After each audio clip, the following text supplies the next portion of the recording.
गेली 2.5 वर्ष आमच्यासाठी संघर्षाची होती. त्याच्या आधीची देखील 2.5 वर्ष आपण पाहता आम्ही कोविडच्या महामारीशी संघर्ष करत होतो महाराष्ट्रासाठी. गेली 2.5 वर्ष गद्दारांची करत होतो आणि मग आता पण जे सरकार बसले ते खरं तर ईव्हीएमचं सरकार बसलंय. धक्का सगळ्यांनाच बसलाय. जे जिंकलेत त्या बाजूला ते पण बोलतात की आमचं सरकार आलं कसं हे आम्हाला माहिती नाही.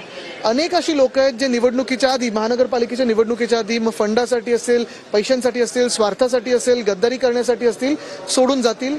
ज्यांना जायचंय त्यांना जाऊ द्या. कोणी गेलं तरी आम्हाला परवा नाही. एकटे जरी राहिलो तरी पुन्हा आम्ही महाराष्ट्र हा कसा पुढे न्यायचा ह्याच्यावर लढून जिंकून दाखवू.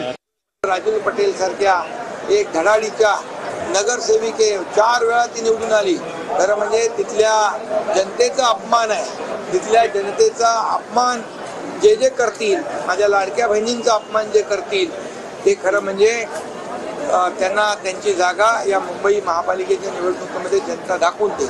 रस्ते जल गए लेकिन बल नहीं गया अशातली परिस्थिती आहे. आणि जो बुन से गई वो हाउस से नहीं आती. आणि म्हणून यांना देवाने सद्बुद्धी. पढ़ते रहिए fight against criminal daily newspaper.